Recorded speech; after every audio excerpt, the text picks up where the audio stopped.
धनात्मक पूर्णांक है। इसी बात को यहाँ पर मेन कंक्लूजन निकालना है। कोई लेकर एब्सेंट है कल वाला क्या? सब प्रेजेंट है। 0 1 2 इसमें किसी को दिक्कत है? देखो जितना बी मानते हैं तो बी से कम होता है आर कभी भी, बताए थे जी। आर कभी भी बी से कम होगा, 0 से शुरुआत होगा। इसी में तुम्हारे क्वेश्चन में लिखा रहता सम तो सिर्फ 0 और 2 लेते, विषम लिखा रहता तो सिर्फ 1 लेते। धनात्मक लेकिन लिखा हुआ है क्या तुम्हारे क्वेश्चन में? धनात्मक पूर्णांक लिखा हुआ है। मतलब कि सारा का सारा लेना है, सबके सब ले लेंगे। तो सबको पता है यहाँ लिखते हैं क्या? यहाँ क्या लिखते हैं? r बराबर 0, r बराबर 1, r बराबर 2। ध्यान दो सबको। थोड़ा इसको जगह कम करते हैं यहाँ पर, इसका कोई दिक्कत नहीं है। r बराबर 1, r बराबर 2। कोई दिक्कत नहीं। आप देखो बैठाएंगे फिर से। ये बराबर क्या होता है सूरज भाई? बहुत बढ़िया, बी क्यू प्लस आर। सबको पता है ना? जी। बी कितना है बुआ? 3। बी कितना है? 3। क्या लिखेंगे यहाँ पर? 3 क्यू प्लस आर कितना है? 0। बहुत बढ़िया। यहाँ पे क्या लिखाएगा? 3 क्यू प्लस 1। प्लस आर कितना है? 1। समझ में आ रहा है ना? जी। 3 देखो इसे बैठा देना है। बी है 3 क्यू प्लस आर कितना है? 0। 3 क्यू प्लस आर कितना है? इसमें कितना होगा? 3 क्यू प्लस 2। अब ध्यान दो, हमारा जो क्वेश्चन कर रहा है धनात्मक पूर्णांक का वर्ग। वर्ग मतलब स्क्वायर। सब पर क्या चढ़ा दो? स्क्वायर। सब पर क्या चढ़ा दो बुआ? स्क्वायर। सब पर क्या चढ़ा दो? स्क्वायर। कोई दिक्कत नहीं। चलो 3 क्यू में 0 जोड़ेंगे तो 3 क्यू रहेगा। 3 क्यू का स्क्वायर, ये a प्लस बी के होल स्क्वायर हो गया कि नहीं हो गया? 3 क्यू प्लस 1 है तो मतलब a प्लस बी के whole square. a plus B के होल स्क्वायर क्या होता है? a square. ये हो गया 3 क्यू, बी क्या हो गया? 1। 3 क्यू का स्क्वायर प्लस 2ab। 2 इसका मतलब क्या होता है? गुना। इसका मतलब क्या होता है? मल्टीप्लाई। ये कितना है? 3 q 3 q plus into B कितना है? 1 प्लस बी स्क्वायर 1 का स्क्वायर। कोई दिक्कत? बोलो तुम लोग, कोई दिक्कत है? A square plus 2ab 3 Q into 1 कितना है? 1 प्लस बी कितना है? 1 का स्क्वायर। इसमें चलो यो क्या है? ए प्लस बी के होल स्क्वायर। ये कितना है? 3 क्यू का स्क्वायर प्लस 3 क्यू 1 2 ना है? 2 इंटू 3 क्यू इंटू 2 प्लस 2 का स्क्वायर। इसमें किसी को दिक्कत नहीं। चलो 3 क्यू का स्क्वायर क्या हो जाएगा? 9 क्यू का स्क्वायर हो जाएगा। 3 क्यू का होल स्क्वायर, 3 का स्क्वायर 9, क्यू का स्क्वायर क्यू स्क्वायर। ये कितना हो जाएगा?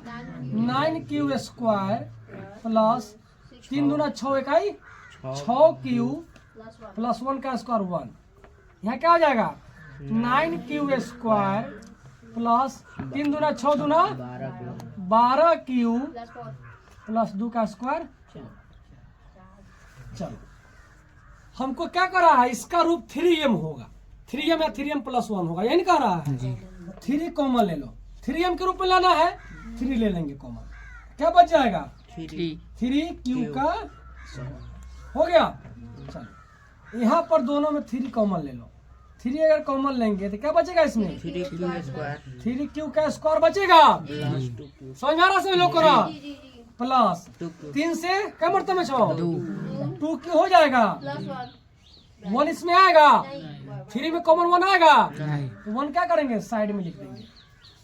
चलो इसको 3 कॉमन लेंगे, 3 क्यू का स्क्वायर प्लस 3 से क्या मरता है? 12, 3 चौका 12 4 क्यू।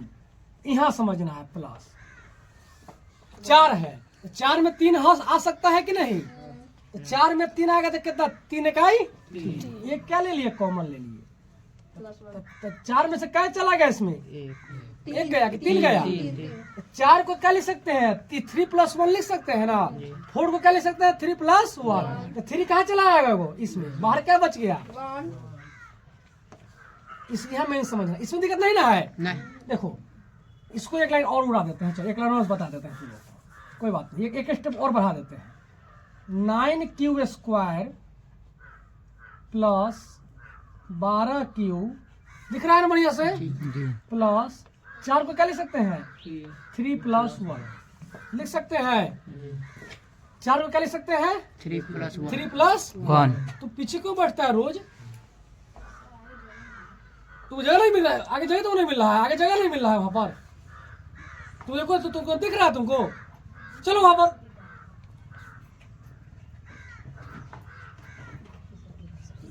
वहां चलो दीजिए, चलो बैठो कहीं पर भी जहाँ दिख रहा है। हाइट कम है, सब पीछे जाकर बैठ जा रहा है ना। एक दिन के बाद तुमको जगह कभी नहीं मिल रहा है।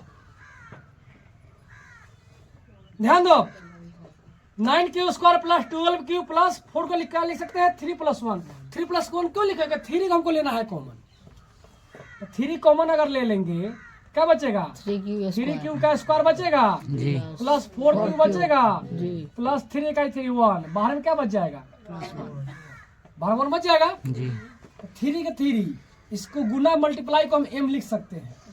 इसको क्या मान लिए? m। 3 के 3 इतना को क्या मान लिए?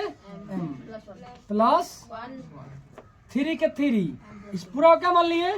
मल्टीप्लाई में ना है, प्लस 1। 1। तो 3m या 3m + 1, 3m + 1, ये इसी का रूप में कह रहा है जी। समझ में आया कि नहीं आया? जी। बोलो आया कि नहीं आया? एक बार फिर से सबको गौर करो इस पर। माना कि b = 3, r = 0 1 2, चूंकि धनात्मक पूर्णांक है तो सबको ले लेंगे, सम विषम कहता तो इसमें से छांट लेते। r = 0 लिख दिए, r = 1 लिख दिए, r = 2 लिख दिए। 3 क्यूब + 0, 3 क्यूब + 1, 3 क्यूब + 2, सबका क्या चढ़ा दिए? होल स्क्वायर चढ़ा दिए। 3 क्यूब का square whole square, a + b का होल स्क्वायर, a + b के होल स्क्वायर। इसमें कोई दिक्कत नहीं। इधर क्या है? 9, इधर हल्का है, 9 क्यूब स्क्वायर, 3 कॉमन ले लिए, 3m बच गया। इसको बैठा दिए, 3 कॉमन लिए, 3 क्यूब + 2 क्यूब, हाँ 3 क्यूब स्क्वायर + 2 क्यूब, ये क्या आ गया? बाहर, क्योंकि एक 3 में कॉमन नहीं आएगा। यहाँ पर क्या है? वो 4 है, 4 में 3 कॉमन आ सकता है। 4 क्या लिख दिए? 3 + 1, ये 3 कहाँ चला गया? कॉमन में, ये कहा गया बाहर में। 3m + 1, 3m + 1, 3m, यही दो ग्रुप आ रहा है। प्रूव हो गया? सिद्ध हो गया? इसको बढ़िया से नोट करो, सबको समझ में आ गया सबको? जी। चलो इसको साफ कर दे, आप ध्यान देंगे सभी को। 1.1 का पहला का शिव से बन गया है ना, दिक्कत नहीं ना हुआ है?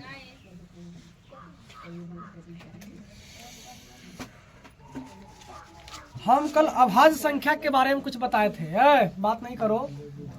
कल हमने अभाज्य संख्या के ऊपर क्या किया था? बात किया था कि अभाज्य संख्या क्या है या अभाज्य संख्या क्या है, बताए वही उतना ही। कहाँ पर किए थे, कहाँ तक किए थे? तो हमको रिमाइंडर करा दो।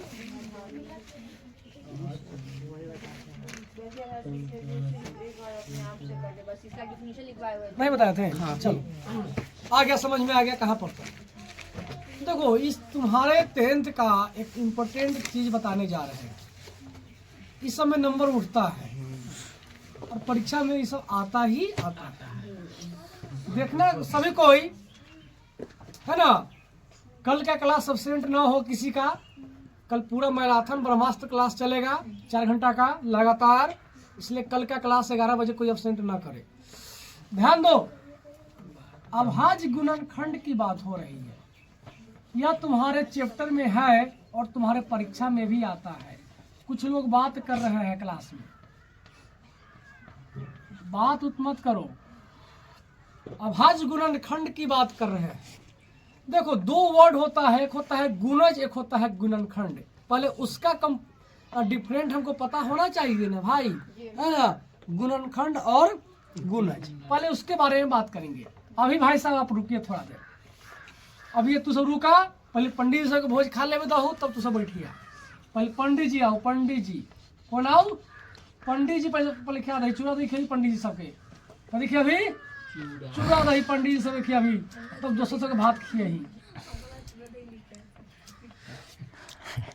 आओ पंडित सब बैठो, पंडित सब देखो 5, 10, 15 ये 2 एग्जाम्पल दे देते हैं, बात खत्म हो जाएगा। 5, 10, 15 देखो सबको इधर। अगर गुणज की बात कहेगा तो गुणज का मतलब होता है उसका पहाड़ा। गुणज का मतलब क्या होता है? पहाड़ा। पहाड़ा। उससे कौन कौन कटने वाला है, इसी का एक और नाम होता है अपवर्त्य। अपवर्त्य। गुणनखंड का एक और नाम होता है, गुणनखंड का एक और नाम होता है अपवर्तक। अपवर्तक परीक्षा में पूछ देता है। तो उससे उसका जहां भी गुणज आ जाए चाहे अपवर्त्य आ जाए उसका पहाड़ा लिख दो। 5 का 5, 5 दूनी 10, 5 का 1 15, 5 का 20, 50 25, 5 लाख 5 लाख। आगे बढ़ते हुए चला जाएगा, बढ़ जाएगा।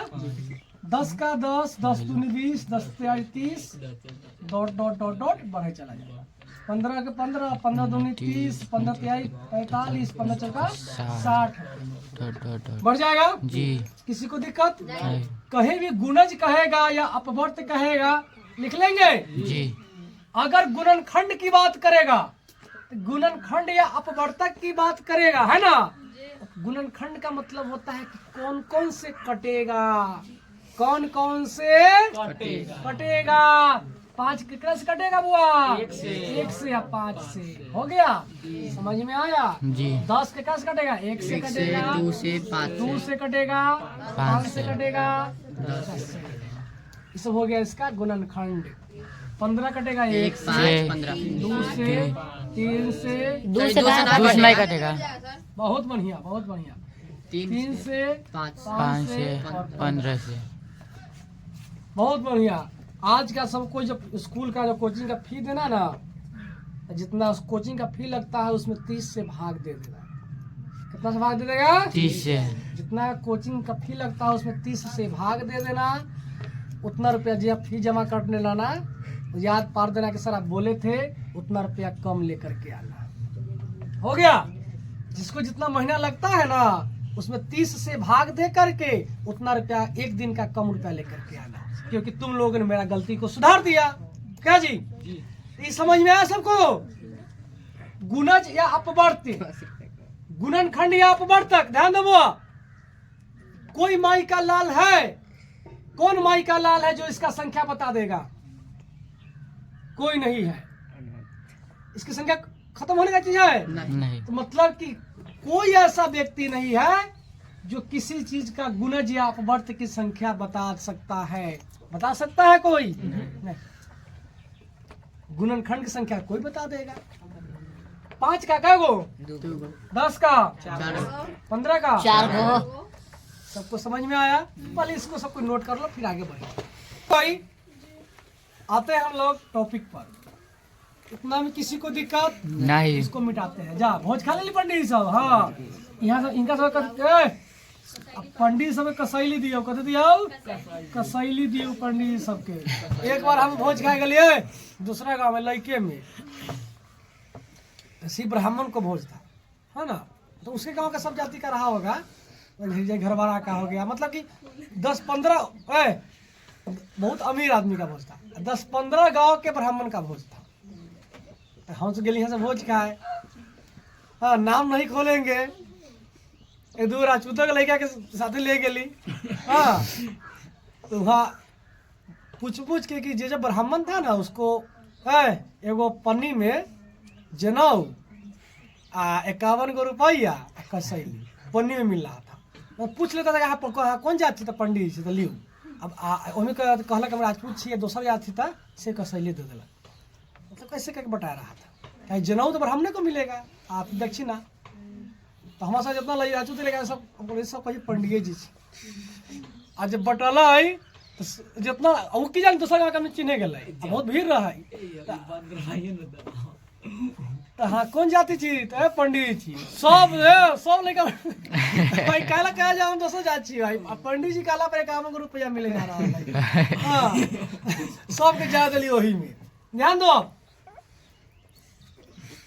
अब भाज्य गुणनखंड की बात करेंगे इसमें सिर्फ अभाज्य संख्या की बात होगी। जैसे कहेगा बुआ 144 के अभाज्य गुणनखंड। गुणनखंड की बात हम नहीं कर रहे हैं, किसकी बात कर रहे हैं? अभाज्य गुणनखंड। यहाँ पर देखो सब कोई साइड में लिखेंगे 144 ऐसे करेंगे कितना से कटेगा? 2 से कटेगा। 7 दूना 14 2 दूनी 4 72 मरतब में। 2 से 36 मरतब में। 2 से 18 मरतब में। 2 से 3 से 3। ध्यान दो 2 गुने 2 गुने 2 गुने 2 4 को 2 2 को 3। किसी को दिक्कत नहीं। अब ध्यान दो इसको हम ऐसे भी लिख सकते हैं।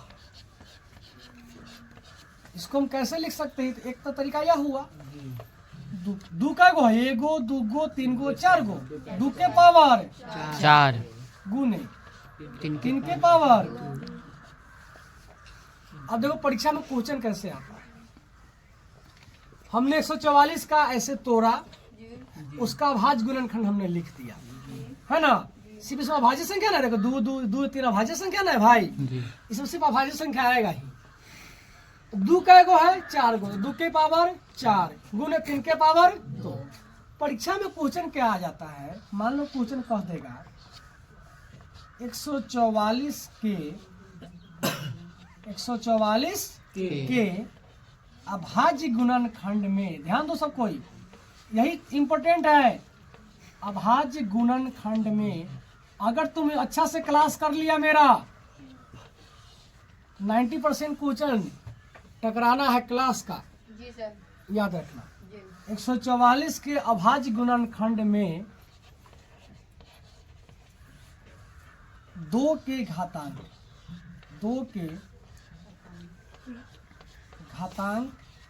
लिखे या क्या है, कुछ भी ऐसा लिखा रहेगा।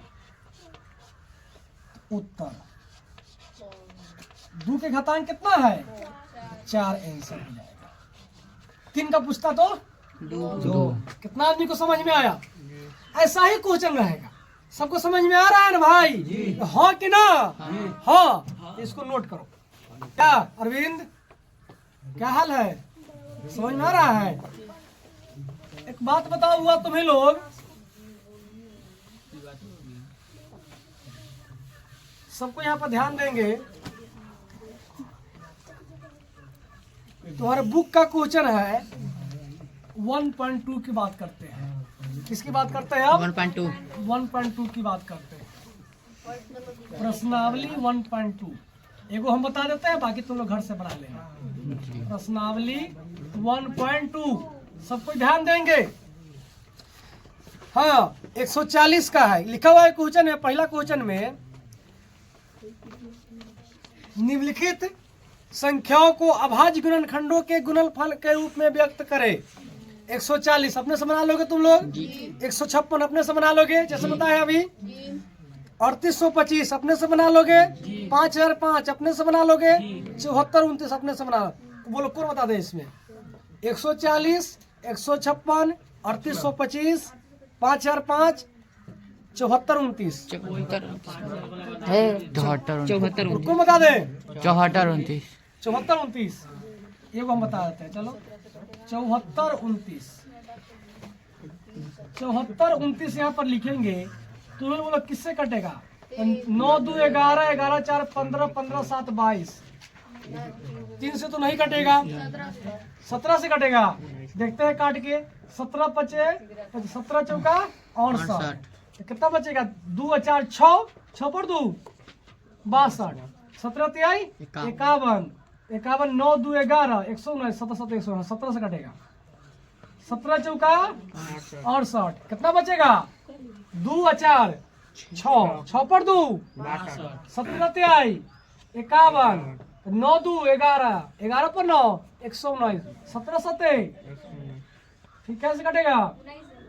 19 से 19 का 19 19 दूनी 38 कितना बच गया 5 5 का 7 57 19 53 57 23 तीनों क्या अभाज्य संख्या है 74 29 को क्या लिख सकते हैं 17 गुने 19 गुने हो गया आंसर। बाकी बना लोगे जी। चलो नोट करो ध्यान दो सभी कोई। एक का हमने बता दिया बाकी चारों क्या करोगे खुद बना लोगे। दूसरा क्वेश्चन बनाने से पहले ध्यान दो सबको ये एक फार्मूला हम लोग बचपन में पढ़े होंगे दो संख्याओं का गुणनफल बराबर लसा गुने। ध्यान दो सबको पहले इस पर बात करेंगे फार्मूला पर। दो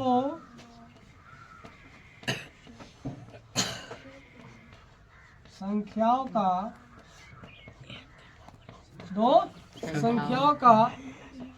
गुणनफल बराबर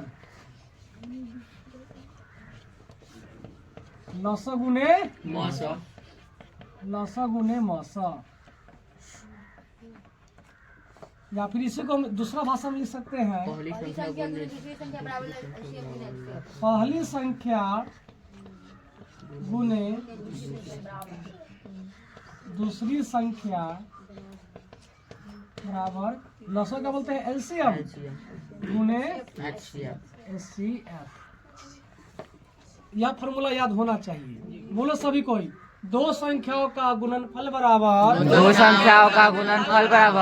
लसा गुने मौसा या पहली संख्या गुने दूसरी संख्या बराबर एलसीएम गुने एचसीएफ। एक बार सबको पढ़ो था दो संख्याओं का गुणनफल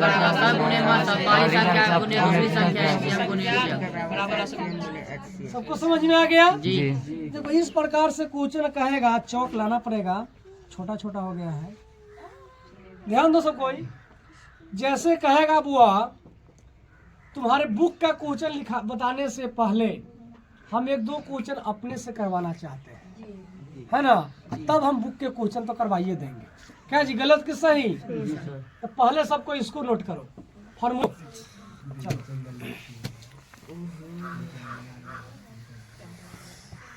क्वेश्चन है मान लो लिखा हुआ है मान लो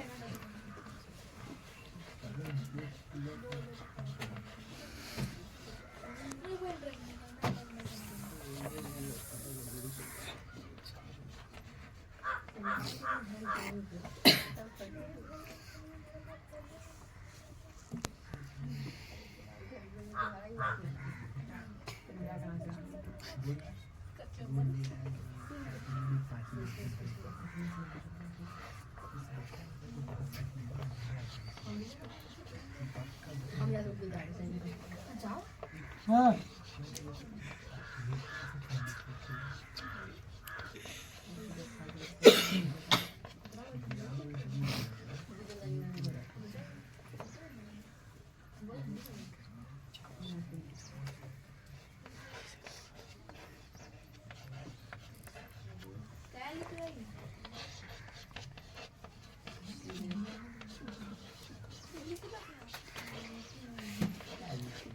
क्वेश्चन है दो संख्याओं का गुणनफल 600 है यदि उनका मौसा 10 है तो लसा ज्ञात करें। एक क्वेश्चन हम बता देते हैं बाकी किताब का सारा क्वेश्चन तुमको घर से करके लाना। देखो पहले फॉर्मूला लिखेंगे दो संख्याओं का लिखा हुआ है दो संख्याओं का क्या लिखेंगे दो संख्याओं का गुणनफल। देखो सब कोई बराबर क्या है लसा गुने मौसा। दो संख्याओं का गुणनफल कितना दिया हुआ है क्या लिखेंगे 600 बराबर लसा क्या करना है हमको निकालना है तो लसा के क्या कर देंगे लसा छोड़ दे मौसा कितना है मौसा 10 है दिया हुआ है 10 गुना में कहाँ चला जाएगा बटा में 600 बटा 10 क्या बच जाएगा लसा 1 0 से 1 0 लसा कितना हो गया 60 लसा हो गया आंसर नोट करो। अगले क्वेश्चन मिटा दे इसको। जी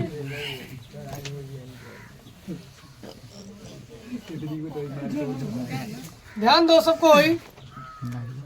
दूसरा का ये क्वेश्चन हम बता देते हैं, बाकी तुम लोग 2 क्वेश्चन घर से करके लाना। जी दूसरा क्वेश्चन कह रहा है 1.2 का कि पूर्णांकों के निम्नलिखित युग्मों के HCF और LCM ज्ञात कीजिए तथा इनकी जांच कीजिए कि 2 संख्याओं का गुणनफल बराबर HCF इंटू LCM है।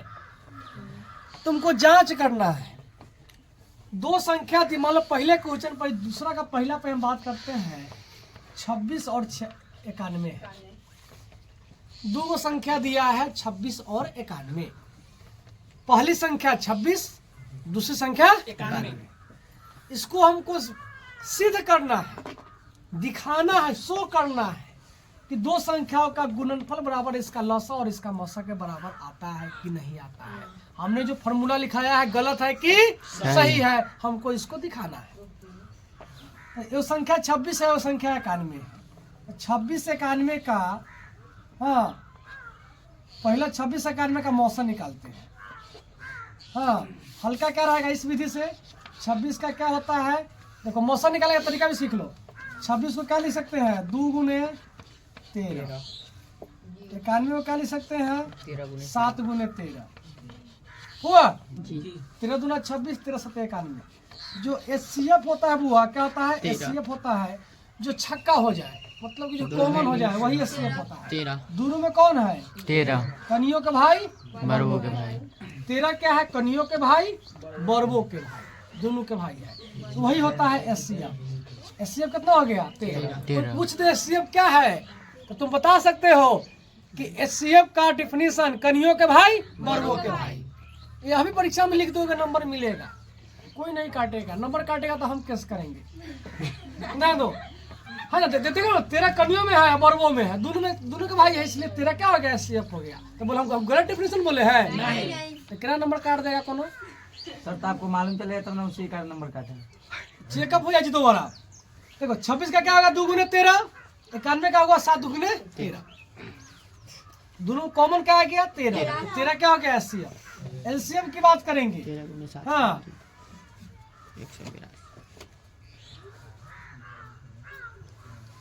है ना, LCM की बात करेंगे। जो कॉमन लिखे उसे लिख देंगे। तरीका समझो। अभाज्य गुणनखंड से ऐसे ही बनता है। जो कॉमन लिखा गया क्या बच गया? 2 और 7 2 और कितना हो गया? LCM 182 13 दूना 26, 26 सते 182 13 सते 91 दूना 182 182। LCM हो गया 182। हमको क्या करना है? अब चेक करना है। ये वो संख्या है 26, दूसरी संख्या है 91, HCF है 13, LCM है 182। मतलब कि पहली संख्या माने पहली। चलो उधरे आते हैं। क्यों कहेगा कि सर जगह बचा रहे हैं? मैं जगह नहीं बचाता हूँ। देखो सबको ही पहले फॉर्मूला लिखेंगे। तुम लोग बोलो क्या होता है फॉर्मूला? पहली संख्या गुना दूसरी संख्या पहली संख्या गुने दूसरी संख्या दूसरी संख्या बराबर क्या करना है? HCF into LCM। यही ना होता है फॉर्मूला। लसा गुने मौसा या मौसा गुने लसा। पहली संख्या कितना है? 26, दूसरी संख्या 91, HCF कितना है? 13, LCM कितना है? 182। इस दोनों संख्या को गुना करोगे, इस दोनों को गुना करोगे, दोनों पक्का क्या आएगा? बराबर आएगा। देखो यह तुम्हारा काम है। इस दोनों को गुना कर देना है, इस दोनों को गुना कर देना है, दोनों क्या आएगा? पक्का बराबर आएगा। हो गया, मिटा दे जी। दूसरा का पहला क्वेश्चन हमने बता दिया जी। बाकी दूसरा का 2 और दूसरा का 3 क्या कर लोगे? होमवर्क रहा तुम्हारा। मतलब कि पहला का 5वां हमने बताया है, 1 2 3 4 होमवर्क रहा। दूसरा का पहला बता दिया, दूसरा का दूसरा और तीसरा होमवर्क रहा। तीसरा क्वेश्चन है अभाज्य गुणनखंड विधि द्वारा निम्नलिखित पूर्णांकों के एचसीएफ और एलसीएम ज्ञात करें। अभी जस्ट बताए हैं, कर लोगे जी। हाँ। चौथा क्वेश्चन है एचसीएफ ऑफ 306 और 657 बराबर 9, तो एलसीएम ज्ञात करना है। क्वेश्चन ऐसे लिखा हुआ है, ध्यान दो, खाली क्वेश्चन समझना है। लिखा हुआ देखो, बतवा वही है, फंसाने का प्रयास किया है, बेहुदा है, छोटा है, बैल है, लड़का सबको फंसा देता है यार।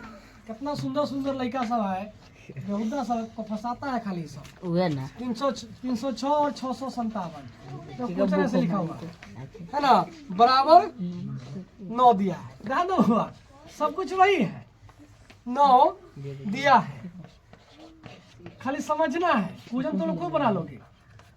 एलसीएम 306 657 ज्ञात करें। ध्यान दो बुआ,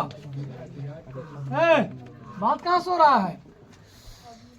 तो 306 और 657 का एलसीएम कितना है? 9, और इसका एलसीएम निकालना, मतलब पहली संख्या 306, मतलब कि पहली संख्या कितना हो गया? 306। पहली संख्या बराबर 306, दूसरी संख्या बराबर, दूसरी संख्या बराबर 657 657, एचसीएफ बराबर 9 क्या निकालना है? निकालना है वाट माने क्या? पहली संख्या गुने दूसरी संख्या बराबर लसा गुने मौसा। कर लोगे? सर इसको नोट कर लो, कोई इसको कर लोगे घर से जी। उसी फॉर्मूला पर। जी। पहली संख्या गुने दूसरी संख्या बराबर लसा गुने मासा लागल लागल ले झुलनिया में धक्का पालम कलकत्ता चला। ध्यान वो है 1.2 को आज सुधाइए देते हैं। चौथा हो गया, और देखो छक्का क्वेश्चन, मतलब छठा देखो।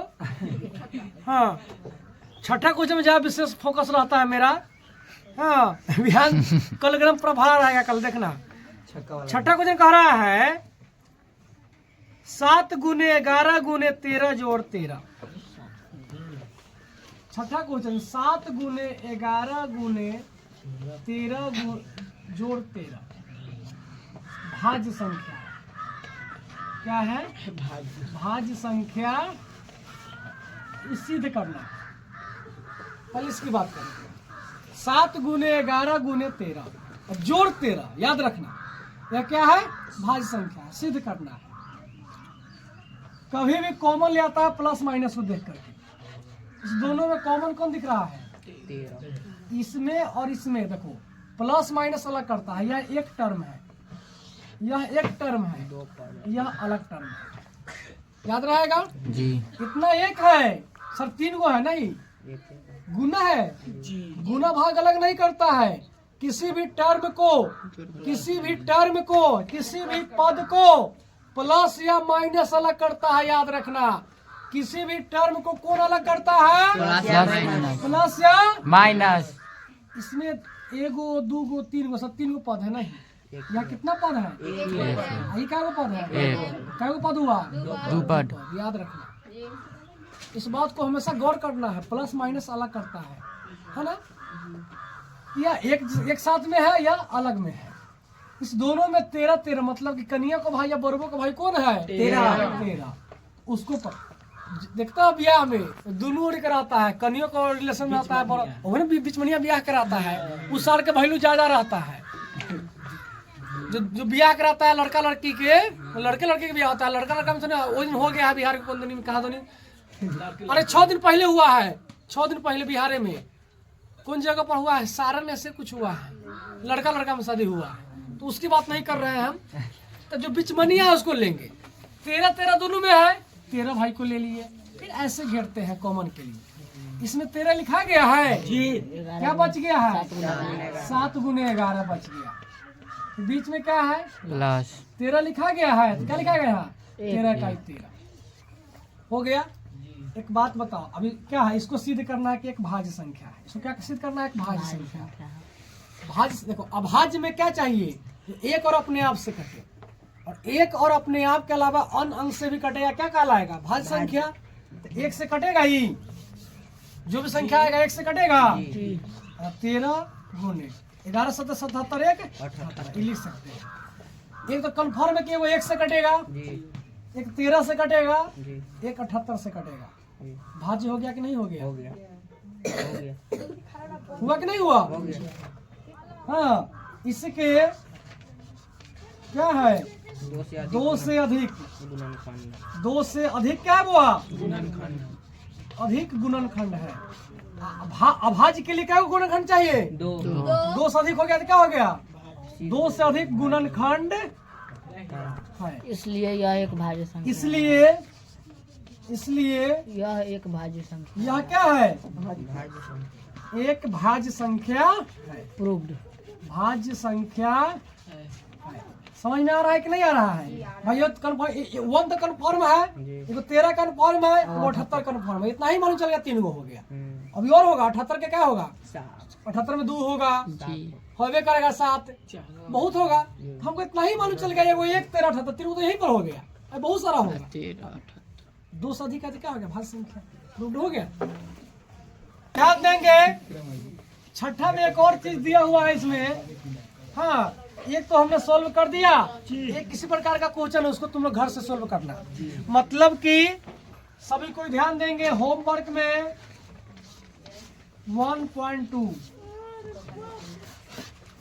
1.2 तुम्हारा हो गया होमवर्क मैथ का। इसको कंप्लीट करके लाना है। फिर आगे कल हम इसके बारे में अगले वीडियो में पुनः हम मिलेंगे। हाँ, आगे के क्लास में एक और बात का 1.2 आज हो गया है, कल के क्लास के लिए 1.3 नहीं होगा, क्योंकि कल होगा ब्रह्मास्त्र। कल ब्रह्मास्त्र क्लास होगा। पूरे सिलेबस का एक बार रिवीजन होगा। 11 बजे से शुरू होगा, 3 बजे तक चलेगा। 11 से 3 PM, 11 AM से 3 PM लगातार 4 घंटा का कल क्लास चलेगा। इस 1.2 को फिर परसों के क्लास में इसके आगे है। परसों के क्लास में इसके आगे हम लोग बढ़ेंगे।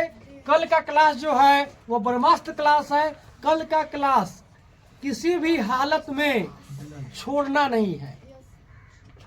और जो 10th वाले बच्चे होंगे, जिसके संपर्क में जो होगा उसको बता देना कैसे ऐसे हैप्पी मॉडल स्कूल में त्रिपुरारी सर के द्वारा कल 11 बजे से लेकर 3 बजे शाम तक ब्रह्मास्त्र क्लास का आयोजन किया गया है। इसमें किसी भी हालत में किसी भी बच्चा के लिए, चाहे वो हमसे पढ़ता है चाहे वो हमसे नहीं पढ़ता है, उसको क्लास में प्रेजेंट हो सकता है। वह क्लास में कल के ब्रह्मास्त्र क्लास में ज्वाइन कर सकता है, बशर्ते एक शर्त है कि डिसिप्लिन में होगा। अगर कोई बाहरी बच्चे होंगे, अगर हमारे पास आएंगे तो उनको डिसिप्लिन मेंटेन करना होगा, क्योंकि हमारे क्लास में अनडिसिप्लिन को, हाँ, असामाजिक तत्व को जगह नहीं मिलता है। इतना ही कहकर आज के क्लास को यहीं पर समाप्त करते हैं। बहुत बहुत धन्यवाद।